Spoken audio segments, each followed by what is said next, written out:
వక్ఫ్ board విషయంలో కేంద్రంలోని BJP ప్రభుత్వం సంచలన నిర్ణయం తీసుకుంది. వక్ఫ్ బోర్డు సవరణ బిల్లుపై జేపీసీ ఏర్పాటు చేసింది. 21 మంది సభ్యులతో జాయింట్ పార్లమెంట్లో కమిటీ ఏర్పాటు చేశారు. ఈ జేపీసీలో తెలంగాణ నుంచి MIM chief, Hyderabad MP Asaduddin Owaisi, BJP MP డీకేఆర్కు అవకాశం కల్పించారు. ఆంధ్రప్రదేశ్ నుంచి లావు శ్రీకృష్ణ దేవరాయలకు చోటు కల్పించారు. కేంద్ర ప్రభుత్వం వక్ఫ్ చట్ట సవరణకు లోక్సభలో కొత్త బిల్లును ప్రవేశపెట్టడం ప్రస్తుత అధికార విపక్షాల మధ్య తీవ్ర మాటల యుద్ధం జరుగుతోంది. కేంద్ర మైనారిటీ వ్యవహారాల శాఖ మంత్రి కిరణ్ రిజిజు ఈ వక్ఫ్ చట్ట సవరణ బిల్లు 2024ను లోక్సభలో గత గురువారం ప్రవేశపెట్టారు. అయితే దీనిపై కాంగ్రెస్, సమాజ్వాదీ, తృణమూల్ కాంగ్రెస్, వామపక్షాలు, ఎంఐఎం సహా ముస్లిం పక్షాలు తీవ్రంగా వ్యతిరేకించాయి. ఈ క్రమంలోనే ఈ బిల్లుపై జాయింట్ పార్లమెంటరీ కమిటీ జేపీసీ ఏర్పాటు చేస్తూ శుక్రవారం ఉత్తర్వులు జారీ చేసింది.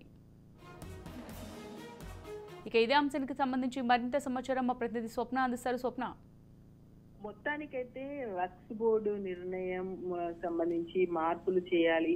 ఎందుకంటే అక్కడ వక్ఫ్ బోర్డు కింద ఉన్నటువంటి భూములు కానీ లేదా వాటికి ఉన్నటువంటి అధికారులు కానీ దుర్వినియోగం చేసుకుంటున్నారు. కొందరి చేతుల్లో హస్తగతమై ఉంటుంది. దాని మీద క్లారిటీ ఉండట్లేదు.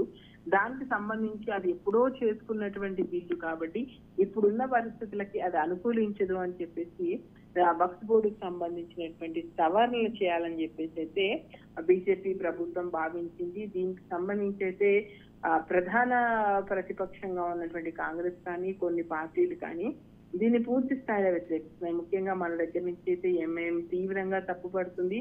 ఎలా మీరు వక్ఫ్ బోర్డుకు సంబంధించి సవరణలు చేస్తారు? దీనివల్ల వక్ఫ్ బోర్డుకు ఉన్నటువంటి అధికారాలని కోల్పోతాయి. నామమాత్రంగా ఉండాల్సినటువంటి పరిస్థితి వస్తుంది. ఇది కేవలము ముస్లింల మీద కుట్రతోటి బీజేపీ చేస్తున్నటువంటి ప్రయత్నము. హిందూ ముస్లింల మధ్య ఈ విషయంలో తగాదా పెట్టించాలని బీజేపీ భావిస్తుంది.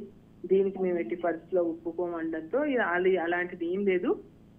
దీనివల్ల ఖచ్చితంగా ముస్లింలకు లాభం చేకూరుతుందని చెప్పేసి బీజేపీ భావించింది. ఈ క్రమంలో ప్రతిపక్షం తీవ్రంగా అడ్డు చెప్పడంతో మొత్తానికైతే వక్ఫ్ బోర్డు సవరణ బిల్లుపై జేపీసీని సంబంధించి ఏర్పాట్లు అయితే చేస్తుంది. అంటే జాయింట్ యాక్షన్ కు సంబంధించి ఇటు ప్రతిపక్షము విపక్షము రెండు కూడా ఉంటాయి. ముఖ్యంగా మన తెలంగాణ నుంచి అయితే ఇద్దరికి అవకాశం వచ్చింది. ఎంపీ అసదుద్దీన్ ఓవైసీకి, అదేవిధంగా బీజేపీ నుంచి ఎంపీ డీకేఆర్కు అవకాశం వచ్చింది. వీళ్ళందరూ కూడా జాయింట్ పీసీకి సంబంధించి వాళ్ళు మాట్లాడుకుంటారు.